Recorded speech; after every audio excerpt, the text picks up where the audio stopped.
जय हिंद दोस्तों। क्या आपको पता है कि बिजनेस फंडिंग के लिए एक अच्छे और अनुभवी कंसल्टेंट को हायर करना फायदे का सौदा हो सकता है। फिर चाहे आपका सिबिल, आपकी बैलेंस शीट, आपके फाइनेंशियल्स, आपका बिजनेस बहुत अच्छा ही क्यों ना हो, और साथ ही आपका दो चार बैंकों के साथ, उनके बड़े बड़े अधिकारियों के साथ रोज उठना बैठना ही क्यों ना हो, आपका सब कुछ अच्छा होने के बावजूद एक अच्छा और अनुभवी कंसल्टेंट आपको बिजनेस फंडिंग के मामले में वो वैल्यू एड कर सकता है जिसके बारे में आप सोच भी नहीं सकते। क्योंकि आपका सब कुछ अच्छा होने के बावजूद एक बैंक अधिकारी का काम सिर्फ आपकी लोन एप्लीकेशन की स्क्रूटनी करके सिर्फ उस स्कीम में आपकी फिटमेंट की जांच करना होता है जिस स्कीम के तहत आपने लोन एप्लीकेशन लगाई है, और इसी जांच के आधार पर वे बैंक के अधिकारी आपकी एप्लीकेशन को अप्रूव या फिर रिजेक्ट करते हैं। और लगभग सभी बैंकों या फाइनेंशियल इंस्टीट्यूशन का सेम प्रोसेस होता है, क्योंकि बैंक के पास इतना टाइम नहीं होता है कि वो आपके बिजनेस की बारीकियों का गहन अध्ययन करे, उन्हें समझे और फिर उस अध्ययन और समझ के आधार पर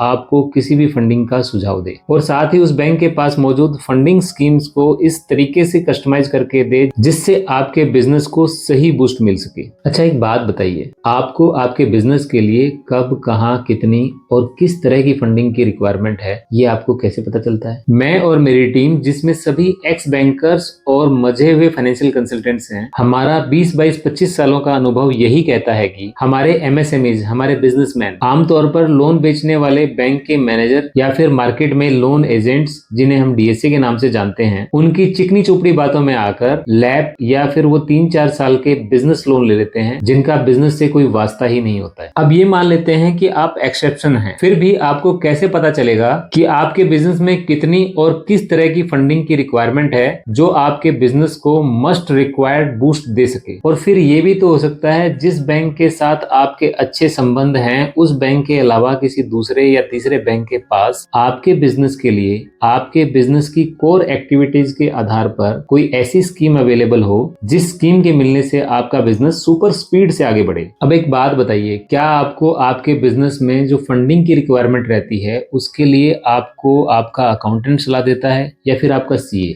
या फिर आप किसी जानकार, मौजूदा या फिर रिटायर्ड किसी बैंक के अधिकारी से सलाह लेते हैं, या फिर आप अपने ही ऑफिस में किसी परचेज, सेल्स या प्रोडक्शन मैनेजर की सलाह से फंडिंग का जुगाड़ करते हैं? मैं आपसे ये सवाल इसलिए पूछ रहा हूं क्योंकि हमारे एक्सपीरियंस के आधार पर 50% से भी अधिक एमएसएमईज, हमारे बिजनेसमैन, बेहद गलत फंडिंग उठा लेते हैं, और हमने देखा है कि वो ज्यादातर लोन अगेंस्ट प्रॉपर्टी लेते हैं, जबकि लोन अगेंस्ट प्रॉपर्टी एक पर्सनल सेगमेंट की लोन स्कीम होती है। या अगर कुछ फाइनेंशियल इंस्टीट्यूशंस लैब को बिजनेस के आधार पर देते भी हैं तो उनकी एलिजिबिलिटी का आधार बिजनेस की प्रॉफिटेबिलिटी होती है, ना कि बिजनेस की ट्रांजैक्शंस। वहीं दूसरी तरफ कुछ एमएसएमईज बिजनेस लोन ले लेते हैं, जी हाँ, सो कॉल्ड बिजनेस लोन्स। मैं उन्हें बिजनेस डिस्ट्रक्शन लोन कहता हूँ, क्योंकि कहने के लिए तो ये business loan short term loan होते हैं, लेकिन ये आपकी बैलेंस शीट के किसी भी शॉर्ट टर्म फंडिंग में फिट नहीं बैठते हैं, और ऊपर से इनका इंटरेस्ट रेट बस पूछिए मत। अब मैं क्या कहूँ, ले देकर ये दो घिसे पिटे लोन ही तो हमारे एमएसएमईज ले लेते हैं, और फिर बाद में कहते हैं, और वो भी अंग्रेजी में कहते हैं, I think I messed up. कभी मिलेंगे तो बताऊंगा आपको वो ऐसा क्यों कहते हैं। फिलहाल इसको यही छोड़ते हैं और अपने मुख्य मुद्दे पर फोकस करते हैं कि आपका सिबिल अच्छा है, आपकी बैलेंस शीट अच्छी है, आपका बिजनेस अच्छा है और आपके 2-4 बैंकों के साथ बहुत अच्छे संबंध भी हैं। फिर भी आपको एक कंसल्टेंट को क्यों हायर करना चाहिए? चलो अब इसे एक और एंगल से समझने का प्रयास करते हैं। मान लेते हैं कि आपको पता चल गया है कि आपको बिजनेस में फंडिंग की जरूरत है, और आपको ये भी पता चल गया है कि उस फंडिंग का यूटिलाइजेशन कहाँ होना है, लेकिन आपको ये कैसे पता चलेगा कि आपको किस तरह का लोन चाहिए? क्योंकि कई बार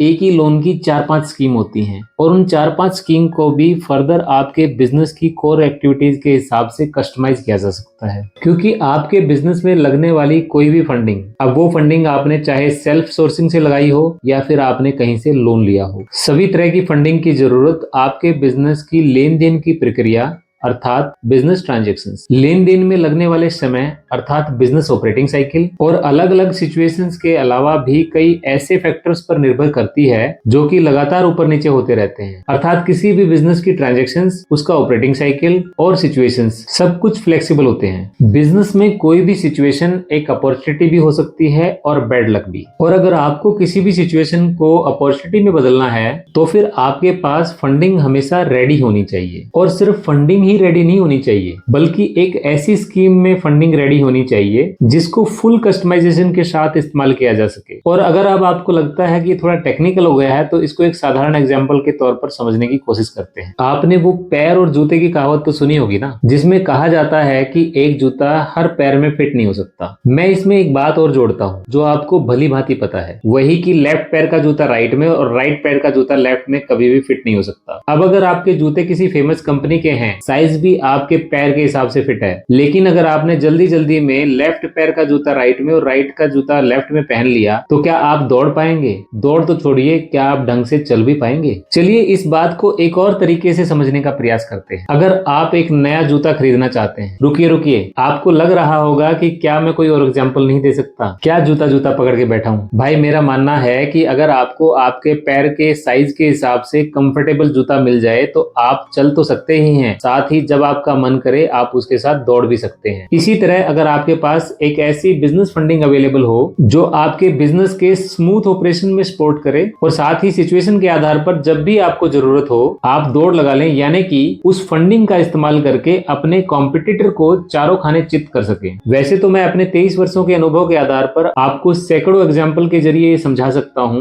लेकिन यहाँ इसी को कंटिन्यू करते हैं। अगर आप जूते की दुकान पर एक जोड़ी नए जूते खरीदने के लिए जाते हैं तो आप उन्हें वहां 5-10 मिनट पहनकर या फिर 10-15 मिनट में उनके साइज, लुक्स और कंफर्ट के अनुभव के आधार पर उन्हें खरीद लेते हैं। लेकिन बैंक कोई जूते की दुकान या शोरूम नहीं है। जी हाँ, मेरे कहने का मतलब है बैंक के पास आपके बिजनेस की जरूरत के लिए सभी फंडिंग अवेलेबल तो हो सकती है, लेकिन ये फंडिंग आप ट्राई और टेस्टिंग के आधार पर नहीं ले सकते हैं। अरे भाई, बैंक को क्या पड़ी है आपके लिए इतना पेन लेने की? उसका बिजनेस मॉडल तो लोन देकर उस पर ब्याज कमाने तक सीमित होता है। अब किस स्कीम के तहत फंडिंग लेकर आप अपने बिजनेस को नेक्स्ट गियर में लगा पाएंगे, इस बात से न तो आपके अच्छे सिबिल का कोई लेना देना है, ना ही आपके अच्छे बिजनेस का, ना ही आपकी बैलेंस शीट का, और ना ही आपके 2-4 बैंकों में अच्छे रसूख का कोई लेना देना है। अगर आप अपने लिए पैसा कमाना चाहते हैं, अपने कॉम्पिटिटर को पछाड़ना चाहते हैं, अपने बिजनेस को नेक्स्ट लेवल पर ले जाना चाहते हैं, और सबसे इंपॉर्टेंट बात, अगर आप अपने बिजनेस को एक ब्रांड बनाना चाहते हैं, क्योंकि आपकी नेक्स्ट जनरेशन उसको बिजनेस नहीं सिर्फ ब्रांड समझ आता है, तो फिर आपको हमारे जैसे अनुभवी कंसल्टेंट को हायर कर लेना चाहिए, क्योंकि बिजनेस में फंडिंग की जरूरत एक बार नहीं लगातार रहती है और किसी भी समय की गई एक छोटी सी गलती सब कुछ डुबा सकती है। और हमारी खासियत है कि हम चैरिटेबल ऑर्गेनाइजेशन ना होते हुए भी आपके प्रॉफिट में ही अपना बेनिफिट समझते हैं, और हम 100% का दावा तो नहीं करते हैं, लेकिन हमारा रिजल्ट उससे कम भी नहीं रहता है। नमस्कार, मैं मनोज बराड़ और मेरी टीम 20, 22, 25 वर्षों के अनुभव के साथ राइट और कस्टमाइज फंडिंग के जरिए आपके बिजनेस को नए आयामों तक ले जाने के लिए रेडी है, और हम सक्षम हैं। और अगर आपको इस वीडियो में कोई एक भी बात समझ आई हो, या फिर इस वीडियो को देखने के बाद आपके पास बहुत सारे सवाल हों, तो आप स्क्रीन पर दिए गए मोबाइल नंबर पर सीधे कॉल करके या फिर इस वीडियो की डिस्क्रिप्शन में दिए गए लिंक पर क्लिक करके मुझसे या मेरी टीम के एक्सपीरियंस्ड एक्सपर्ट्स से मीटिंग फिक्स कर सकते हैं। जय हिंद।